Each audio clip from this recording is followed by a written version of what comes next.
where do you see a lot of the sides of manufacturing. So you've been doing this since '87. So that's, you know, 34 years almost, 33 and change.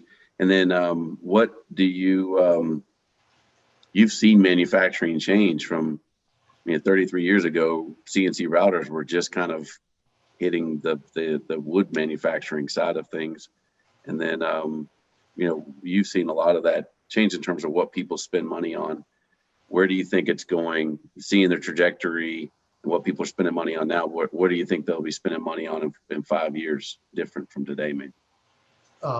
Automation is really the key. And through this COVID process, um, I had a customer up in upstate New York, and New York and New Jersey, those were one of the really, California, tough states that the governor shut them down. And if you weren't essential or they didn't know they're essential, they furloughed a whole bunch of their people. Um, and I'll never forget the conversation I had with him maybe 2 months after the COVID hit. And he said, "Hey, we're open. I had to bonus all my employees to come back."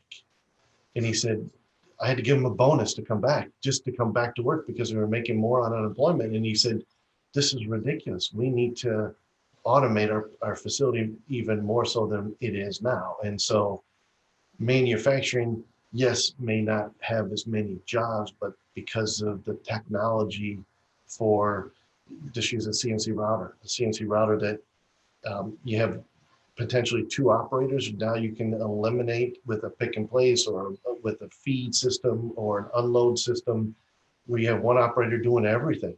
So people are spending the money to buy that equipment to make their facilities much more automated.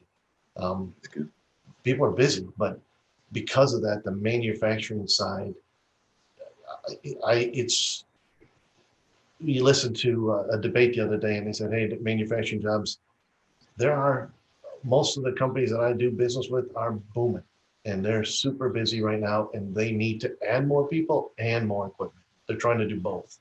Yeah. Again, bringing people in and training them is a challenge. But where the manufacturing goes in the next 5 years, I think they will continue to add automation, and technology will continue to improve. So people will continue buying equipment.